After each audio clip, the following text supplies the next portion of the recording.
All right, so now it created the admin user, and here is his password. Let's just, can't use that here. Let's copy that. Bring this back up.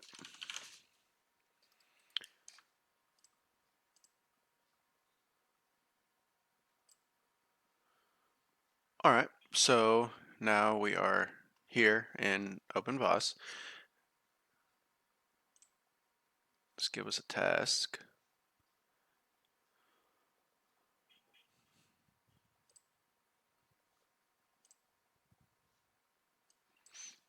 All right, so my other Kali Linux, yeah.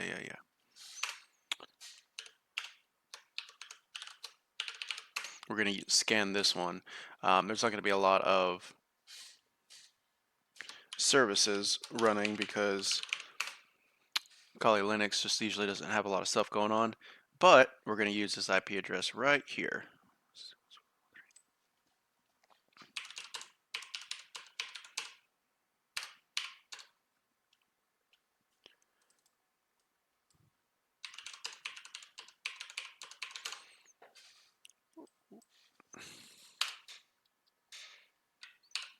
Okay, let's make sure that's the right one. 172.174.130. Okay.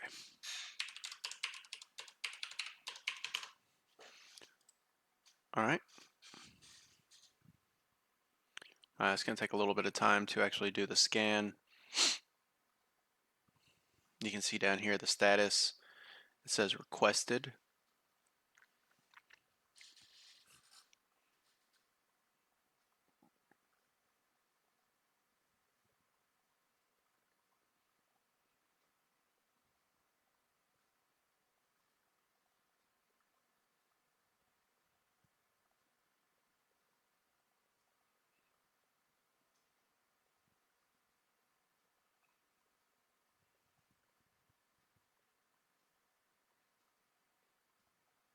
And whenever this scan is complete, we will come back. All right, so now our scan of the other Kali Linux machine is complete, and as we can see here, the severity level is low. Now this is going to be completely different if you were to scan like a Windows system that's used quite often, or some type of server system that has a lot of services running on it. This will actually be a lot higher in severity because there'll be a bunch of open ports. So just keep that in mind.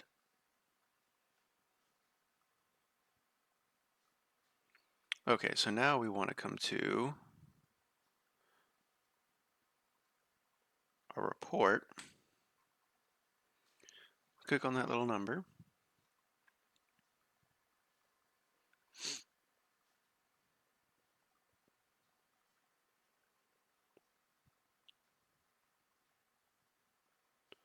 Sorry, this is taking me a minute. Let's see, reports. I'm trying to figure out exactly where I went to last time to see the full.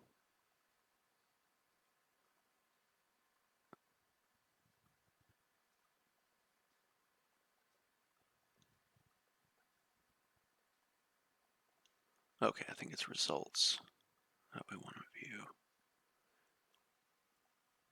Yep, there it is. Okay, so yeah, this is what you want to get to. So it's just results. This is just going through each vulnerability that the scan found, and then you can click on these and get a little more information. Let's get on one that has TCP timestamps, has a little bit of a severity, and it kind of just gives you a little bit of more information here. What the possible impact is, the actual vulnerability result, solutions that you could implement, affected software and operating systems. So that's just kind of how you get to where you want to see more information. And that is up under here. If you go to scans and come down to results, and boom, there you go. So, all right, so that is how you use the OpenVAS system. So if you see the security thing when you first install it and you bring it up in the browser and it says, hey, we don't like this, just add the exception, be done with it. But once you get it opened up, then you have to go back to that initial configuration setup to get the password. So that initial setup right here, you're going to click that, and that's going to get you everything. And of course, this over here is the actual update. And if something's not working correctly, you can click on this check system here, this OpenBAS check system, and that will actually let you know where you're going wrong and what you need to fix. All right, so that concludes this video. If you have any questions, leave a comment.